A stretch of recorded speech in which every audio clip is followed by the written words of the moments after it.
everybody. I'd like to call our meeting to order. And Dr. Bob Lawton, would you lead us in invocation, sir? And Commissioner Willis, would you lead us in the pledge after? Would you pray with me tonight? What an honor, Father God, the rule of the Creator, Father, the King of this universe, Father. One that your word tells us that raises up governments and puts governments down, Father. And I pray over this nation, Lord, over our county, over our state, Father, your Spirit would hover above us and give us clear understandings, Father, to vote and use democracy the way you intended it, Lord, to make good decisions, wise decisions, Father, without animosity or diversity, Father. And Father God, we pray tonight our hearts go out to all the victims and all the injuries of the hurricane in Fort Myers and Sanibel Island, Father, that are hurting tonight, Father, without homes, Father. We pray for them, Lord. And I thank you this state generated so much interest in workers to come in to help out the hurricane victims, Father. It's a blessing to see people serve each other. And Father, tonight as this panel serves you, the city commissioners, Father, we pray, Father, that you would give them wisdom, discernment, Father, and knowledge of the decisions they'll be making, Father. I just want to ask you, Father, to continue to bless Cocoa Beach, bless this commission, Father, bless our city, Father, and we thank you, Father, for all the things you give us, the blessings. And we pray this in the name of Jesus. And the people say, Amen. Please face the flag. I pledge Allegiance to the flag of the United States of America and to the republic for which it stands, one nation, under God, indivisible, with liberty and justice for all.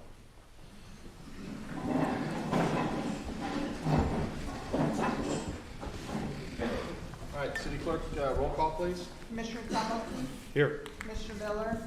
Commissioner Willis? Here. Vice Mayor Williams? Here. Mayor Malik? Here. All right, we'll kick it off with a special presentation by Kenny Wells, our Main Street Executive Director. The floor is yours.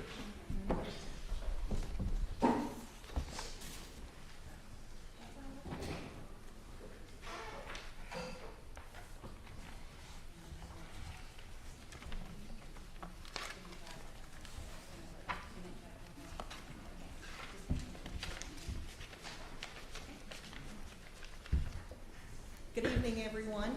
So this is Kyle Trent with Trent Art Gallery.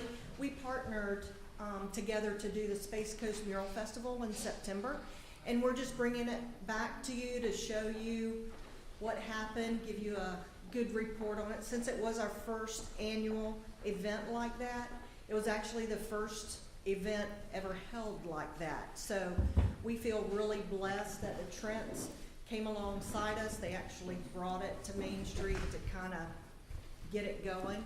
And they worked so hard and brought in some really good artists. We hope that you were able to see some of the work around town, some of the new artwork, and you know, we're actually able to come and visit and do the mural festival to see some of the great artists that work. This is just a few things, some of our sponsors. So we got a lot of support from a lot of different people, which was very encouraging. The winner, Nico, 17 years old. And so the way the voting was done was actually by everyone that attended. They were able to either go with a QR code and vote or buy some tickets. And to be 17 years old and get a $500 check for some of your artwork was just amazing. And it kick-started really his career. He's getting a lot more appointments, things like that, as the other artists have also. Some new artwork down by, used to be Roberto's. Will it forever be Roberto's? I think so. But we had some kids art that was happening in there. And then the mural maze. Hopefully you guys were able to see some of this because the pictures really don't do it justice. These are just some of the murals that were on these big wooden canvases. And as the weekend progressed, so did the artwork, and it was just really amazing. And that's the Trent family, so they really helped in getting this all pulled together. And I think Kyle has a few words that he wants to say. I appreciate everybody's time today. I appreciate Cocoa Beach for allowing us to have this event. We were very blessed in the timing too, because we only had about 2 months to pull this off. So being able to do that, especially with the help of Main Street, you know, it was a great time for all of us. A couple positive things that I just wanted to bring up that we could take away from this event. One, the artists, so many of them afterwards actually came up to us and said that they had gotten work from this. Most of them, half of them in the mural maze, this was their first time ever painting a mural. They had really good canvas portfolios, but they were also able to bring in a lot of work after this, which was awesome. Two, we were able to give about $250 back to the Cocoa Beach High School Arts Program, which we want to continue to do and grow over the years with this. But three, we were also able to accumulate enough murals throughout the city to continue the mural tour or mural guide that's going to be free and accessible to everybody for years to come. Just a way anybody coming to town can actually visit all the murals and get some history behind them and all that good stuff. So, And then it's gonna kick off. yes, that's going to kick off at the art show. We'll have that ready for everybody at that time. Awesome, thank you. Yeah, I just want to say one thing about the mural walk that Kyle was talking about. Kyle has put all this together, his time and his effort and everything, and he's giving it to us free to put on our Main Street website and other websites. So when tourists come, all they have to do is open that, they get a walkable map that shows them all around town, takes them by store, you know, different businesses, as well as the art, explains who the artist is. So it's really cool to be able to start that art here in town and have people come to Cocoa Beach for the art. So that was it. Does anybody have any questions? I do. Kyle, where'd you go to high school? Merritt Island. Merritt Island. So you're certainly a local, and that's awesome. You know that you're giving back to the community, and we really appreciate it. Appreciate your help in bringing that to us. We honestly didn't know what you were talking about when it started. Yeah. And you know, we just went with it. We had faith in you. And sure enough, I got so much positive feedback from so many people, everyone that was there. And a lot of people didn't know about it. They just, you know, we advertised it, but they were kind of hesitant to come, and they missed out. But they certainly will make it to the next one, I'm sure. No, I appreciated the trust. Yep. Absolutely. Yeah. All right, thanks, All right. guys. Thank you.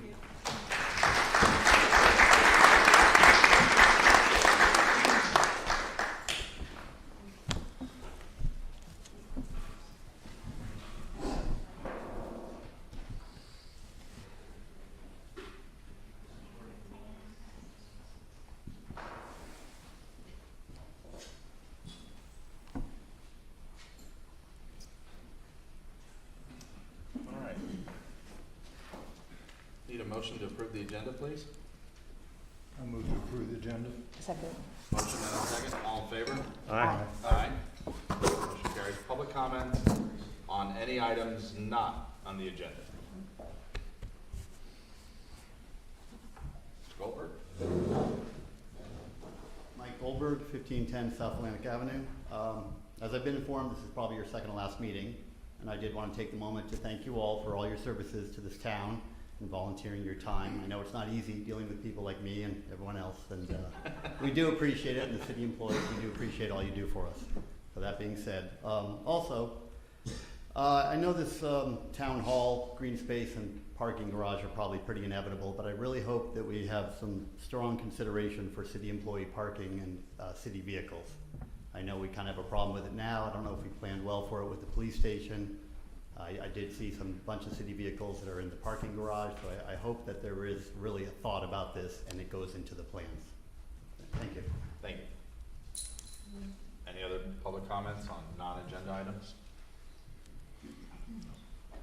All right. Moving right along, staff reports. Yes, Mayor. We'll bring to the commission an after-action report of the hurricane and all that included at the November 17th, and mainly because we just finished up the collection through Crowder Gulf and Tetra Tech, and we just need to get the final report from them. So that'll be part of our report. And maybe just for the benefit of people here that don't have our city email, just, you know, why that wait period was because we weren't declared a disaster area. That is correct. So the storm came through, I believe, I've lost track of days, but September 27th, 28th, somewhere in that time frame. We, on October 5th, were ready to roll with Crowder Gulf and Tetra Tech, but the county was not approved until I believe it was October 15th. So then we had Crowder Gulf here on the 17th. They did begin running the 2 routes. They ran 2 pass-throughs of the city for C&D, which is really your objects like mattresses and the cleanup and so forth, and then they ran through a debris collection. And then they completed this past week. I don't recall the date, but they completed this past week.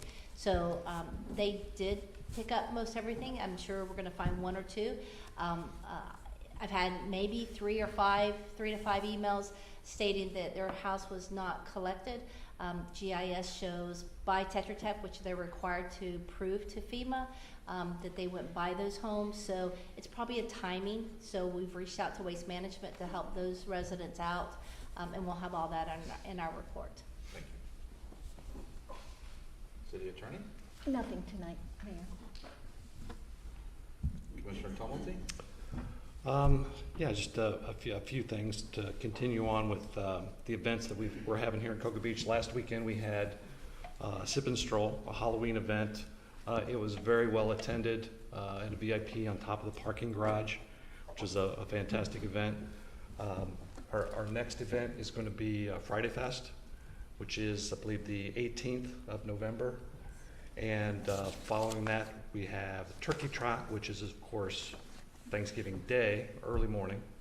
I'm going to be walking in that this year, I think. Are you going to be in there, Mayor? Oh, you betcha. Okay, fantastic. The next day starts our art show. Friday, getting set up for the art show. That entire weekend, it's going to continue on. Got a couple changes, but it's going to be very similar. A lot of good entertainment and great artists are going to be there. The following weekend, we have Winterfest,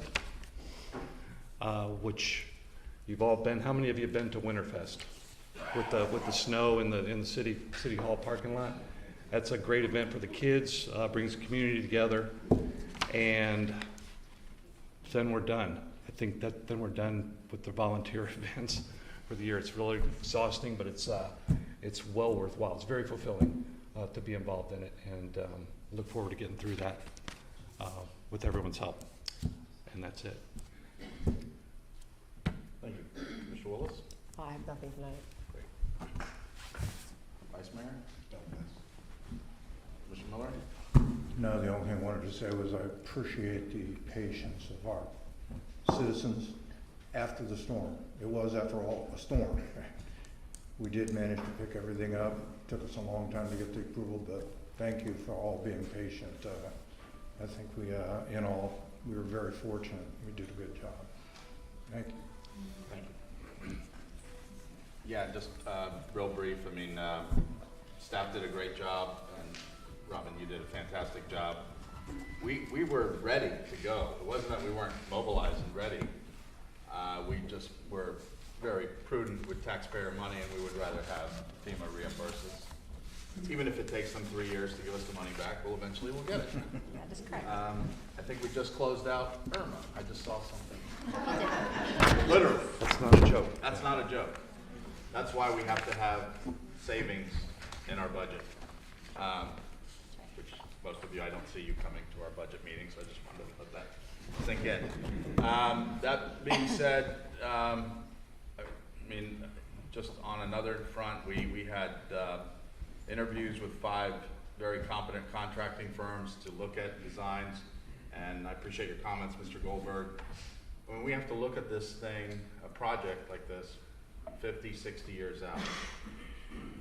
Unfortunately, prior, we just didn't do a very good job of long-term planning. I mean, we just keep thinking that things are gonna get better with age, and they don't. You gotta address infrastructure issues, and you gotta take care of it. But it's not something we're gonna do every year, so we're gonna, build a city hall, and hopefully it'll be one that'll last another 50, 60 years we can get out of it. And lastly, there's still a couple storms out there. It's not gonna really impact us, but the coast will be impacted. There's gonna be heavy rip currents this weekend. If you don't know what you're doing out there, don't go out there. And for you older folks, I'll see you at the secret spot on the north end of town. And moving right along. Consent agenda. Okay, this is the consent agenda. Approve the September 22, September 27, and October 6, 2022 commission meeting minutes. Representative, City Clerk Department, recommendation approved. Item 2, approve resolution number 2022-19, a resolution of the City Commission of the City of Cocoa Beach, Florida, amending the 2022 budget for projects not completed the prior fiscal year. Representative, Patricia Draycott, Chief Financial Officer, recommendation approved. I move to approve the consent agenda. Second. We have a motion and a second. All in favor? Aye. Aye. Motion carries 5-0. City Attorney, new business, item J1.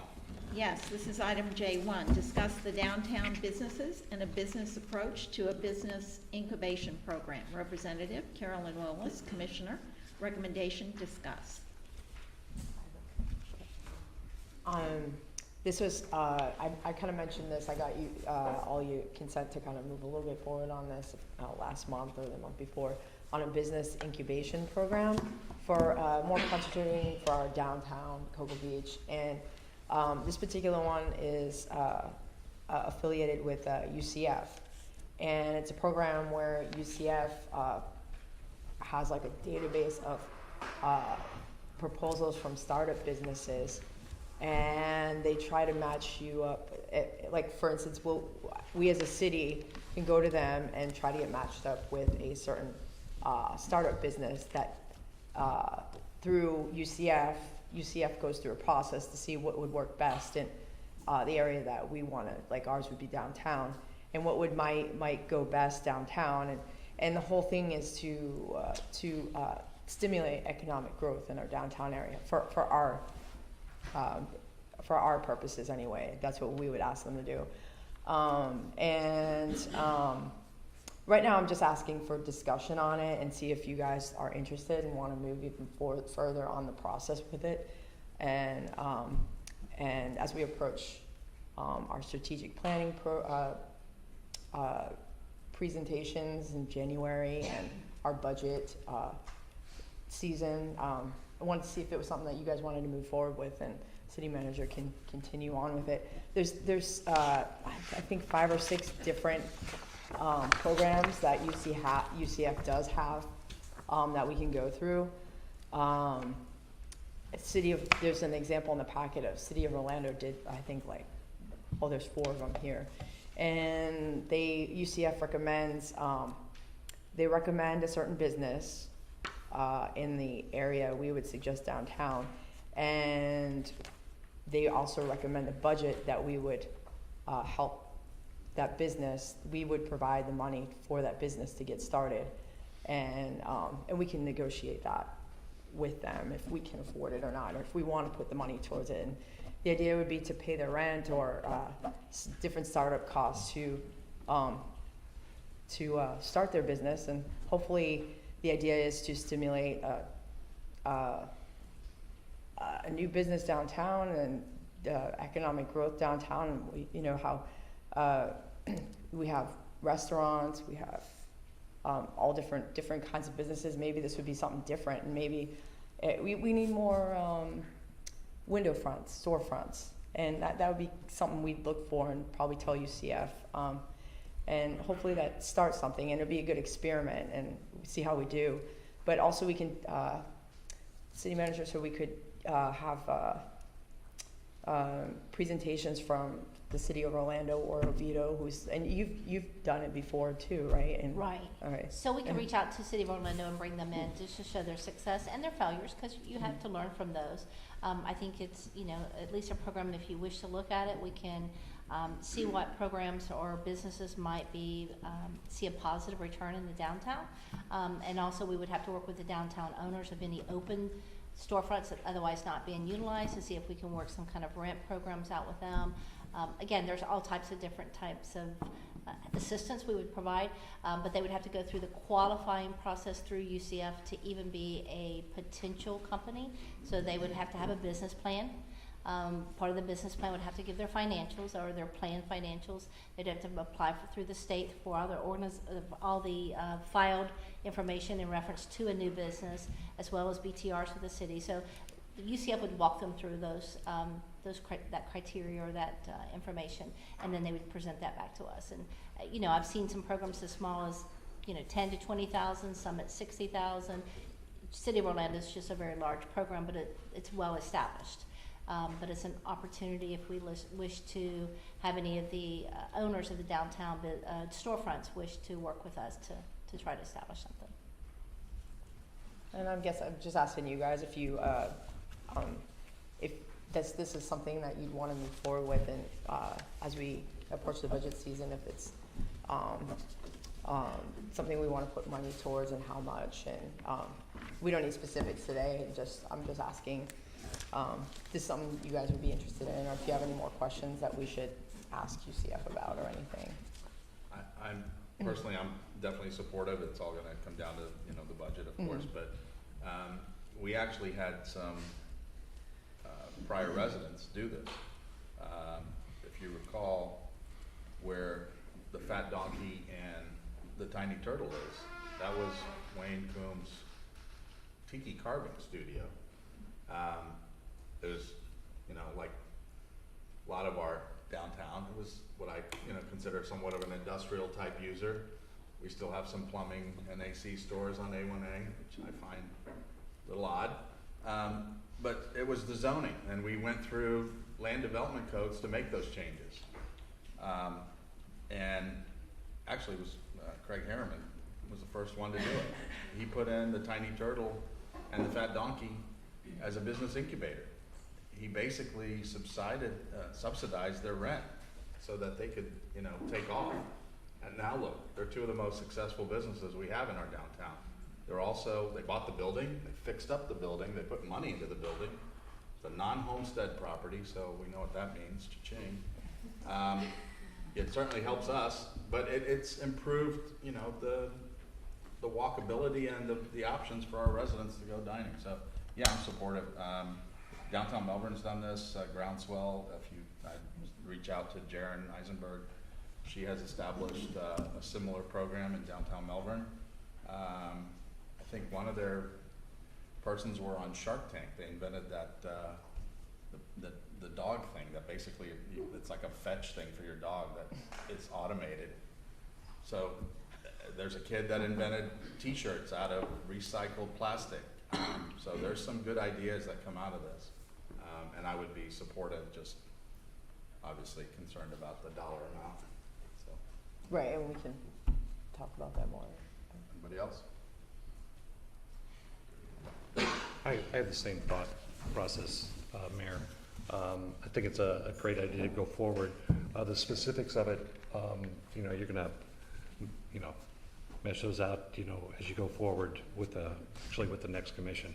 But I think it's something that we need to talk about, and we've got, UCF, as you said, doing the legwork for us. So that's pretty awesome. And like I said, do we give them incentives? I'm not really, on the side of giving them money, but helping them out with permitting and that kind of stuff would be, pretty simple for us to do. So I'm for it.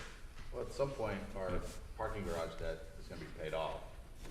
Well, And right. we're going to have substantial money spending from that CRA. Right. I mean, the values in our CRA have improved by about $100 million. That was the smartest thing we ever did. It was. But again, that But I was- don't wanna just give that to some business either. No. But we Yeah. did a few facade improvements, I think we Yeah. gave them like $5,000, but it was matching funds, Yeah. first of all. Yeah. And the other party had to put in the same amount, or if not more, and properties were improved. And again, when rents went from $8 to $20 a square foot, that changed the value of all those properties, so. Yeah, I remember that going on when we had the, facade Yeah. grants that we were given, and, getting grief over giving someone $500. It was spending an hour talking about that. It was Yeah. kind of brutal. But, Welcome to public service. yeah, I know. But I'm definitely for, bringing this forward, or taking it forward, and seeing what we can do.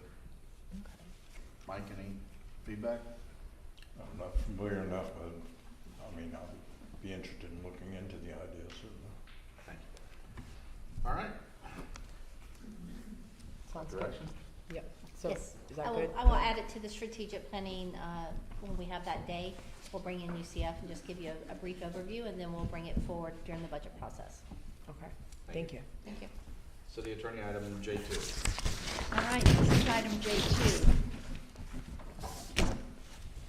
Adopt ordinance number 1673 on first reading. Ordinance number 1673, an ordinance of the City of Cocoa Beach, Florida, amending Chapter 26.5 Vacation Rentals of the Code of Ordinances of the City of Cocoa Beach, making an additional finding, adding to parking requirements, providing provisions regarding noise, and providing for administrative actions, conflict, severability, and an effective date. Representative Randy Stevenson, Development Services Director, recommendation adopt on first reading.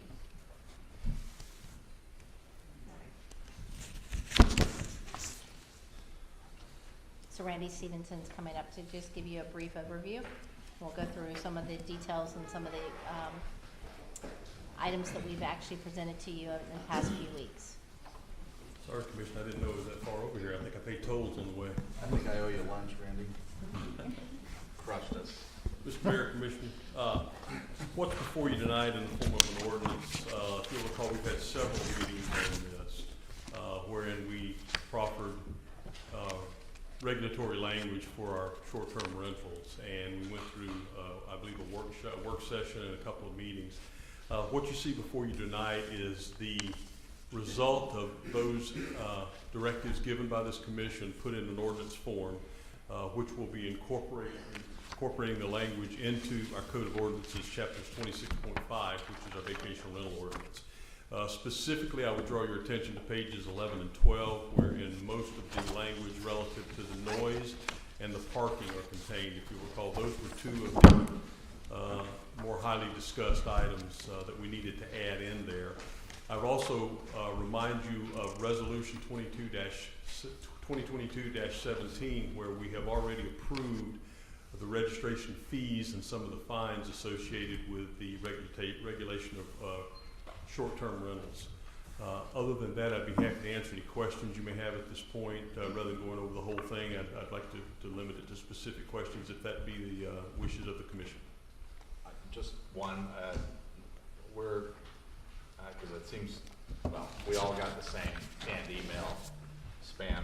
Just a word of advice, if you're ever gonna email a public official, might wanna put some original content in there, not just cut and paste something that's regurgitated by everybody. It has more meaning if you actually send us something that you wish to say, just for future reference. This only applies to single-family neighborhoods. RS1. Right? So condos have their own rules, and everything, and not commercial properties. This is RS1 only. All right. Define short-term rentals. You want to define short-term rentals? Again, can we go through the process and Yeah. as part of a normal public Yeah, comment? if you so have a that- question, you can come up and state your name for the record. Thank you, Mayor. Do we need a motion? I don't think we had a motion. We haven't had a motion, we're just waiting for the presentation first. Okay. Anything else? A lot Yes, of questions. So just to clarify, so as far as this $1,000 what are we calling it? We're calling it a deposit goes for the noise, nuisance property. Right, to be declared a noise nuisance property, you have to have 3 noise violations within 12 months, right? That's correct, I believe, yes. Okay. And if we move forward, if the commission wishes to move forward, that I would advise you that those fees, whatever we wind up with, would need to be added to resolution 2022, whatever it winds up. The resolution would be amended to add that fee to it, so it's in our list of fees for the city. Oh, as opposed to just being in this. We would pull it out of the ordinance. Yeah. Yeah. Yes. And so in turn, once a property is declared a noise nuisance property, then that would require that an additional deposit of $1,000 would be added to in time that property was rented. That's the language at this point in time. That's what it says here. I would rather defer on this one to Ms. Vos, just for an explanation on that particular item. Okay, this would only happen if the special magistrate ordered it, and it would only happen if they'd already been essentially found guilty, that piece of property, 3 different times. And then for this special magistrate could require an additional $1,000 deposit. Now, the deposit would go to the owner of the property, would not go to the city, Right. okay? But it would require that they put up the deposit, and the purpose of that would be to make sure that whomever they have as a renter understands the importance of not violating the noise ordinance. So this is for this $1,000 deposit goes towards the owner for each new family or whoever rented. Well, it's just a deposit. Right. And If they get it back, It would usually just be a hold on their credit card. And then they get it back immediately. Unless they violate. Unless they violate it. Okay. And the purpose of this would be to, if somebody's already, or somebody, if a different renter in a particular house has already violated it 3 times, chances are really good that the owner or their agent or whomever have not emphasized enough the importance of the noise problem. So that 3 times goes to a specific renter or the property No, itself? Oh, the the property property in general itself. within a 12-month period? Yes, we're trying to encourage Mhm. the owners and the management companies to actually affirmatively talk with their renters, make it really clear that they should not violate the city's noise ordinance. And it's a good incentive to It's make an sure that does. incentive. That's And what- it doesn't always automatically apply it. The special magistrate has to go through the. It's only if the special magistrate. Okay, says so we it just does. have some wording to allow that to happen. Yes, If exactly. special magistrate judges that should, okay. Yes. And then if special magistrate, elects to use this, does it say somewhere that it's only, limited to like a 12-month period and then they're no longer a noise nuisance It's over the property? next 12 months. Okay, as long as they don't keep violating, okay. And I know I got an email saying that this violated a provision in the Florida statutes. And there is, with regard to deposits, and there actually is a specific exception in 83.49 that says it's 83.494. The provisions of this section do not apply to transient rentals by hotels or motels as defined in Chapter 509, nor do they apply in those instances in which the amount of rent or deposit or both is regulated by law or by rules or regulations of a public body. So I think there was a misunderstanding that we were somehow, if in fact the special magistrate required this, that we were somehow violating a Florida statute, but there's an exception for it, if we have it in our ordinance. Okay, so, okay. And also, this would not apply to like condos or associations or anything. No, like it that. doesn't apply to condos at all. It's Mm. RS1, which is Mm. single-family homes. We do not regulate vacation rentals in condos Mhm. at all, end of Mhm. story. Mhm. Okay, thank you. Thanks. We have quite a few folks here. I'm sure you're not here to talk about the budget, so if you have comments, we would love to hear from you now, and then we can discuss, because we can't talk about this until we're all here, but happy to hear from the public. And anything else, Randy? Mr. Mayor, probably ill-timed on my part, and I apologize before we get to public hearing. I would like to introduce Tabitha Armstrong. She's our newest associate planner back there in the back, and if I can get her to stand up and embarrass her a little bit. She's new to our staff, in about 6 weeks, so I appreciate that opportunity. Thank you. Thank you. All right, I've got a few cards here. Public comment, Zena Courtney.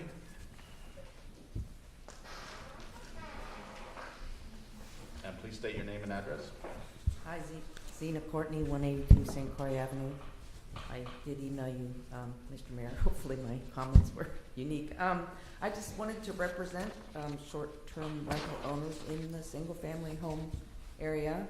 I read your response, and I guess I'd like to bring some of the benefits that those bring to the community. Number one, it's jobs. So I hire cleaners, I hire plumbers, I hire electricians, landscapers, pool maintenance, operations managers.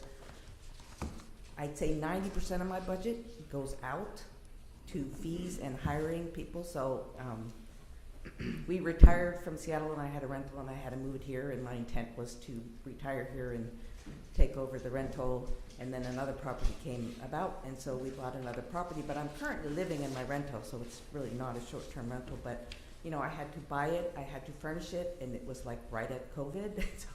So it was a challenge, and I feel like it's a benefit to the community. You talked about tourists coming to see the downtown.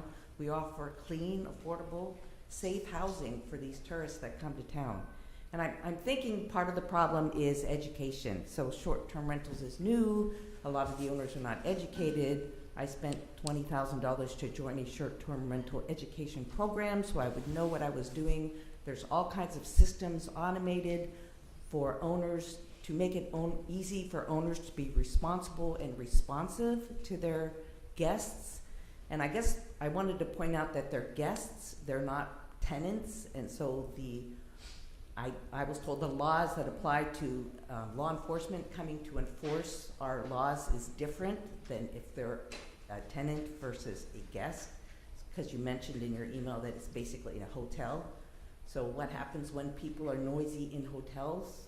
I don't know. I'm believing that the law enforcement, do they come and knock on the door and, so I specifically repeat 6 times in my listing, the quiet time, and I just made mine all at 10 p.m. to 8 a.m. And I have noise aware monitors in the unit, inside and outside. So if there's noises, I'm contacting the guests, I'm coming over.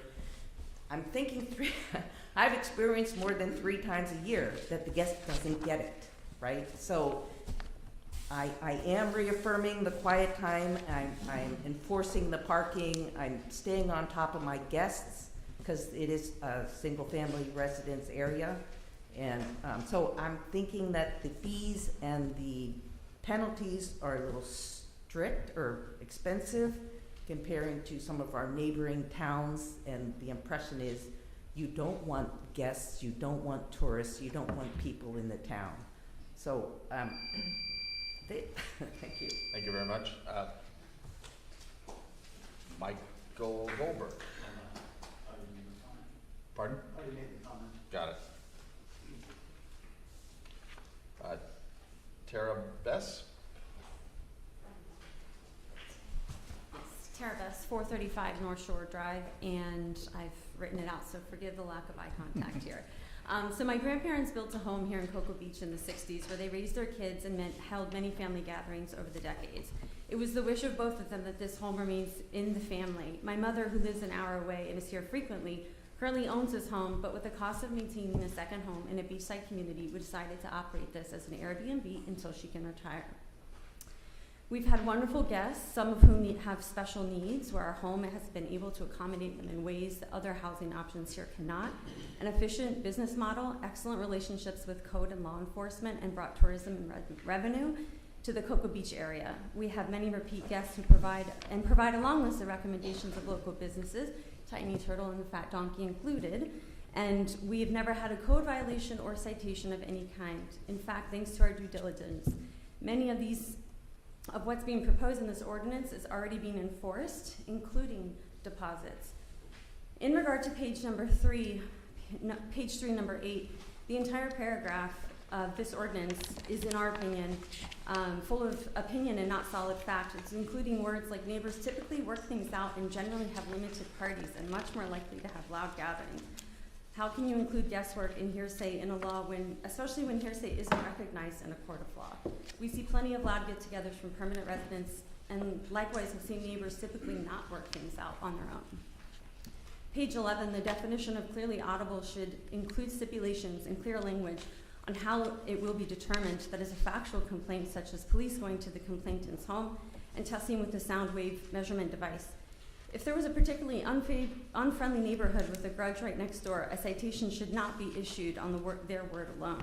There should be a burden of proof. The financial punishment for this is both excessive and restrictive, damaging to us personally and the local economy. We have neighbors who park their cars, boats, trucks, and equipment on a narrow road in our neighborhood. Dogs who bark at all night in the backyard without owners bringing them in, which causes us to wear earplugs. Another neighbor grinds metal for hours at their home during the day, possibly running a home business. That can be heard up and down the street. And with this ordinance, what this is saying is that there's a double standard for those who choose to live in their home full-time and those who choose to rent it out in order to keep it in the family. And we would not be able to report and our neighbors receive citations for the same sort of noise ordinance that you're implying here. We believe the changes and issues addressed above in this ordinance are biased and do not treat us and our property as equal members of the Cocoa Beach community, despite being a valuable asset to the community. Thank you.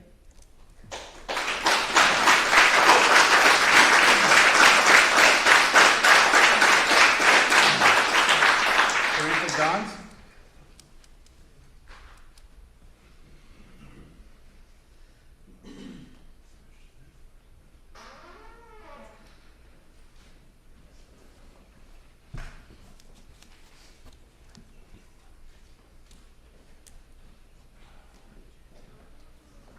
Hello, Teresa Johns, 4155 Indian River Drive in Cocoa, Florida. We own 3 properties in Cocoa Beach that are in the RS1 area. First of all, I would like to just echo what the last speaker just said. That was spot on with exactly how we feel about this. So I feel like our property isn't likely to have a problem because we also have noise aware. We reinforce it with our guests. It's in the rules. They are told that if they violate the rules, they can be evicted without refund, etc. We take great responsibility, and we personally manage our properties. One of my concerns was touched upon as far as how are you going to determine whether there is a noise violation? What are the criteria you're going to set to say this was a noise violation or not? Because it seems that the wording is quite ambiguous. You say it's something you can hear if in a neighboring house in the same neighborhood with windows closed. That's all it says. Well, what about if your doors are open? It doesn't specifically, it really does not give you a rigid criteria for defining a noise event. You say any noise or sound, but is it a sustained noise or is it a bump? I mean, how are you gonna define that? That's my concern, is can I have a situation where a neighbor that doesn't really like vacation rentals in general starts complaining and we end up with false claims against noise ordinances and into trouble with this when we really don't have a problem. My big concern is making sure that if such an ordinance is felt necessary by the city above and beyond your regular noise ordinance, you need to have some criteria around how you're gonna define that noise ordinance, how are you gonna enforce this properly, so that if it's a violator that should be penalized for having a problem, that is the only one that gets penalized, not responsible hosts and homeowners that care about their neighborhoods they're in. Our property is one of the nicest ones on the street. We well maintain our homes. We have the best looking yard. And we've actually had our guests complain about noise from our neighbors that are residents that are there revving their red Harleys late at night and playing loud music. So, I mean, it feels like a double standard going on here. It should be a regular noise ordinance for all residents, whether it's a guest there or a resident. Why do we have to have an above and beyond ordinance with such an extraordinary penalty? That's my concern.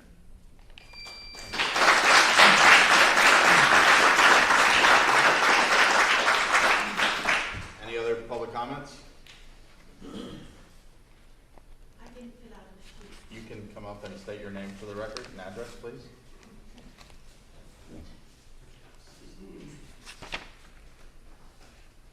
Sandy Hopkins, 577 Capri Road, Cocoa Beach. So I'm a realtor, and we have obviously lots of properties that I take care of. So with this noise, so we have obviously a lot of homes that have swimming pools, and we have a tenant or guest that comes every January, February, March. So they're an elderly couple, no issues. But their daughter comes for 1 week in February. She has 2 small children. They jump in the pool, they squeal, they make lots of noise. You can hear them in the house next door. Then their son comes in March, and he has 2 boys, and they play that hideous game, Marco Polo, Marco Polo. And again, you can hear it in the house next door. So they are just enjoying the pool, enjoying being in Florida, enjoying the weather. Then come April, the homeowner comes, and she brings her grandchildren, so they make noise. So now we've had 3 months of the neighbor next door giving their complaint, the citation. Now, how does the person next door know it's the owner or it's a short-term rental? It doesn't make sense. And how are you going to monitor this? You knock on the door and you say, hey, are you the homeowner? And if not, your children have to be quiet. I mean, it doesn't make any sense. So that's all I'm saying is, how do we regulate, and how do we say to these children who are just enjoying jumping in and out of the pool and making a noise? Kids do that.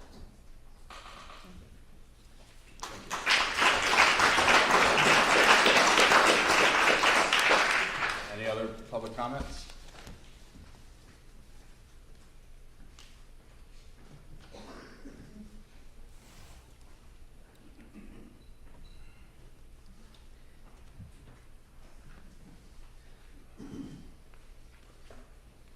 Hi, my name is Paige Lane.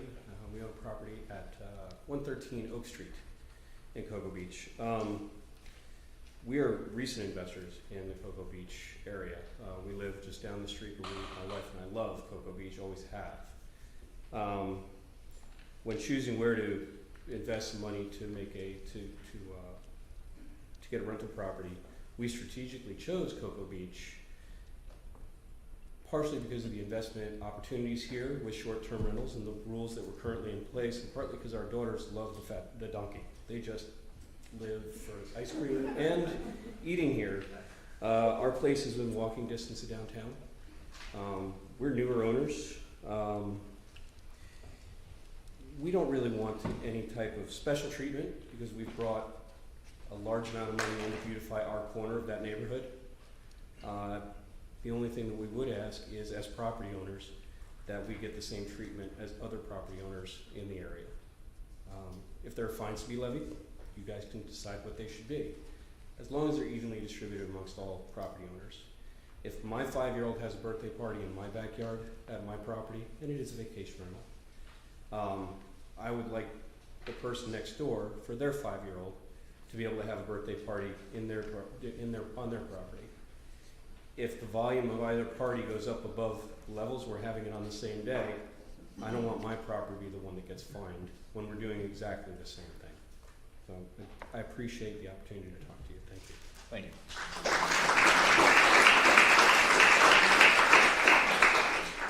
Any other public comments? Mike Ulrich, 1510. I've lived in this town for 25 years. I've owned property. I rent to people. How are the noise ordinance handled now anyway? It's the same way. The police come out. They usually issue a warning. If you violate that warning, then they fine you. It's no different than any other person in this town. So I'm not sure why everyone's so scared about, you know, if you're a responsible Airbnb owner, you shouldn't be scared of this ordinance. It's no different than any other noise ordinance. Not true. All right.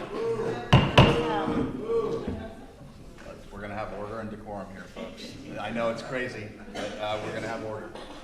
Any other public comments? No?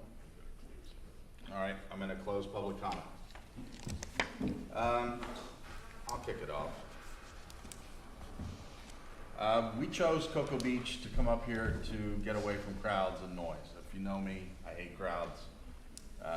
Sorry, Tim, I didn't go because I just don't like a mass of people. But we also chose to come live in a residential neighborhood. I'm a little older than some of you. I've been a banker for nearly 30 years. There was a bank called World Savings. It imploded during the housing crash. They did a lot of those neg-am, pick-a-pay loans. You could, you know, get a rate at 1% and your rate would really be 8%, but they would convince you that it was a great deal to just pay less than the minimum interest. But anyway, long story short, their whole model was predicated on the appraised value of a house. They wouldn't touch a house if it bordered a commercial property. They wouldn't lend to it. Didn't matter what, if the house was on the water or what. If your house bordered a commercial property, they would not lend to you. And there's a reason. Typically, when you're next to commercial, when you buy real estate, location is the #1 driver. And for full disclosure, my wife is an agent. There is a reason zoning exists. And I do see both sides. Frankly, for me, on a personal level, these belong in the commercial sector downtown. It has eroded our single-family neighborhoods. You have a business enterprise as your neighbor. It's not a neighborhood anymore. It's become a hotel. I don't want to live next to a hotel.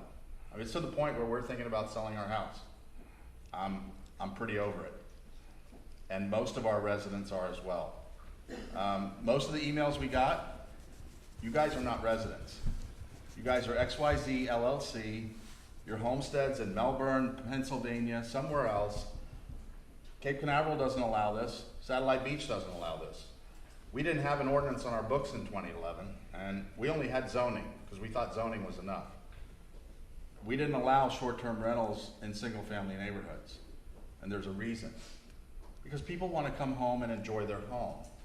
I don't want to have new neighbors every week. For the majority, it's okay, but a lot of times it's not. When my son was home from college trying to take a final, there were kids screaming. He's trying to take a final. It's 11 o'clock at night. He's got a final at 7:30 in the morning. They have they don't care. They don't live here. They're your guests, and it's great that you're running a business, but if you're running a business, then you need to be regulated, registered like a business. You're not a single-family neighborhood anymore. You're a commercial, ongoing enterprise. It has also skewed our values to, frankly, levels that are artificially inflated. They're not real.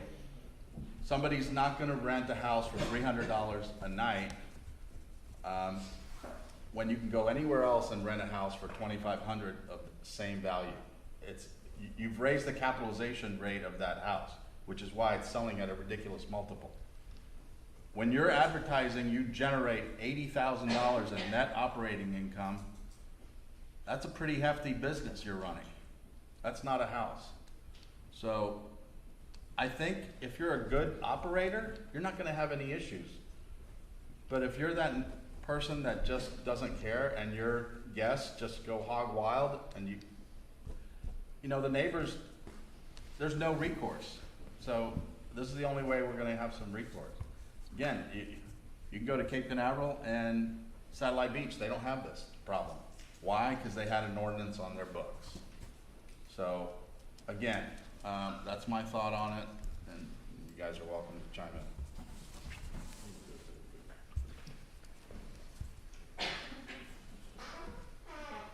Yeah, again, I was on the commission when we touched on this before the deadline in 2011, and we were pretty much convinced through our planning and development and zoning city codes that the definition of single-family residence, what went along with that was you could rent your property for no less than 6 months and 1 day. That was considered allowable. And we thought that would hold up. The state overruled this, okay? And then just to be brief, I saw the emails, and I actually had phone calls from people that own vacation rentals. And they were registered, they've been registered, they are supportive of this ordinance because they believe it levels the playing field for them with a lot of other people that manage and run vacation rentals. And it's not going to affect them, you know, one bit. And then I'll tell you that, you know, everybody lives in the United States, and there's lots of laws on the books, and lots of laws get changed. So if we find we pass this, and we pass it on second reading, and nobody challenges it in court, then it'll stand. And if we find out that as was mentioned, that the noise definition isn't strong enough, people that get those noise violations, it's a code enforcement violation. They can have their day with the special magistrate and explain to the special magistrate, and if the special magistrate says, you're right, their definition isn't strong enough, case dismissed, then we can come back and adjust what the ordinance reads and how the resolution reads to make it more definitive. This is the first step, and the majority of the input that I've received has been supported. Many of you come out and told us that you're short-term rental owners here in town and that you fix your places up and you've invested, and we want to thank you for doing that. And I believe that you are. You've told us that you do run a good operation and you're not a trouble to your neighborhood. So my question is, why are you here? You're not the people that we're concerned about. There are others who don't run a good operation, and they do allow people to come and create noise, and those are the people that this is designed to prohibit. Let me give you an example. If we were here and we were debating whether to put in a traffic signal in town, and you all came and said, well, why do we need that traffic signal? Always stop there at that. Why we have a fine for running that red light? Well, it's because of the people who don't follow the law. That's why. So if you're responsible owners, I don't think you have a thing to worry about. You raised the rates for registration. Excuse me, your public comments, all right.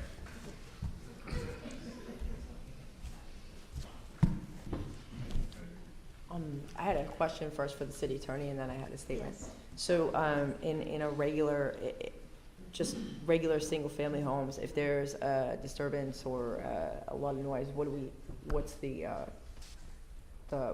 regulation on that? It's kind of the same thing, right? If police gets called. It is a different ordinance. Right, it's a different ordinance, Yes, but. and it doesn't have the, well, obviously it wouldn't make It sense doesn't to have have the the short term. deposit or Yeah. anything of that sort. But as far as if it's extremely noisy, you can call the police and they'll come and answer the call Yes. and Yes. tell them to quiet down, which is what happens here. Which is what Yep. happens here, yes. Yep. The wording is a little different. Mhm. And I will mention that, I think that one of the people who talked and mentioned, that it should be windows and doors closed. I would recommend that that be added. That was a mistake on my part when I drafted that. What section was, oh, that was, It was in 26.5-56. Regarding the noise. Is clearly audible, has its windows, and it should say indoors closed. on that, okay. And this would require that the officer go in and listen to it. So, That's 26-5-56? Correct. Okay. So, with that being said, it's handled both the same way, except this ordinance, the difference with this ordinance is this just allows us, if we do have a problem, vacation rental, it allows us to have some teeth to deal with that, which in most cases, it doesn't seem like you guys have a problem with that. This is just, if there's a problem one, it allows us to deal with that. And I agree with this, and it actually takes 3 times to violate. It takes a lot to get to that point, to be described as or designated as a noise nuisance property. So, and a special magistrate has to decide that.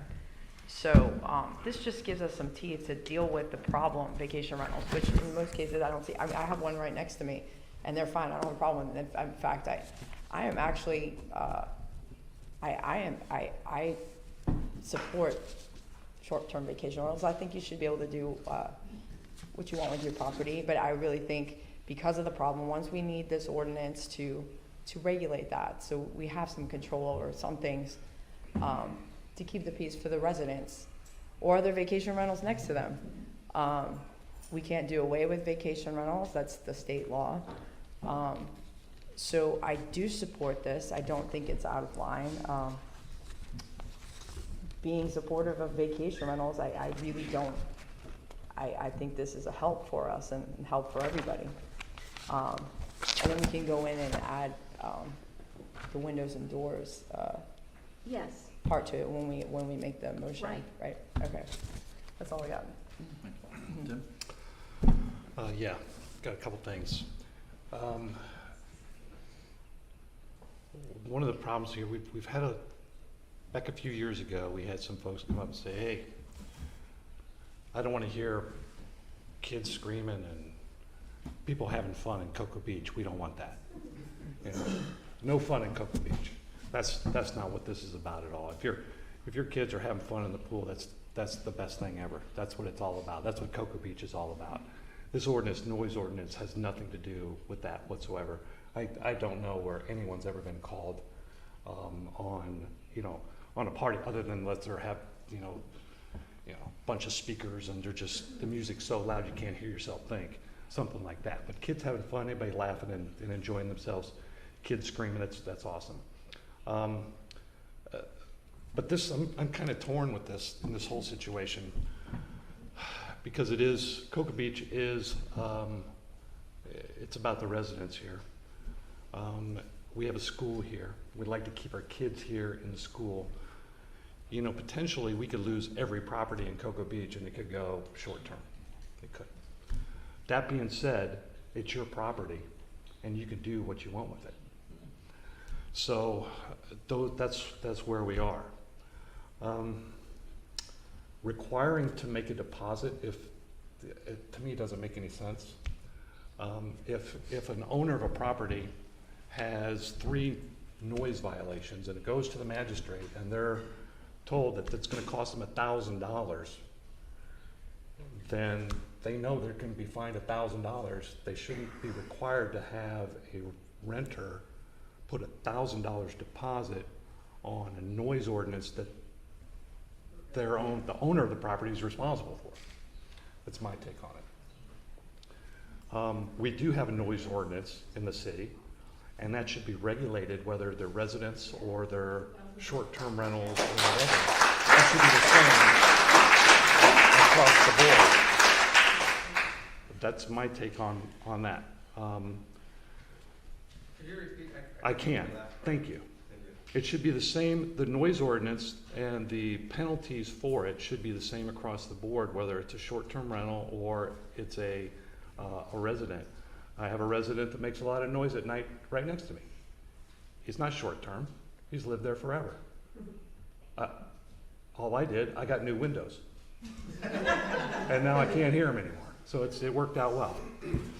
And I got a reduction on my insurance because of hurricanes and all that. Anyway, another issue is, they were talking about the fees and the penalties and all.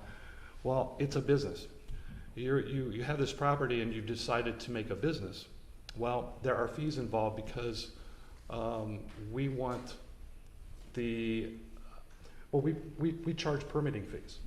If you change your plumbing in your house, you add a window, you put a roof on, you do a pool, we charge a permitting fee for that.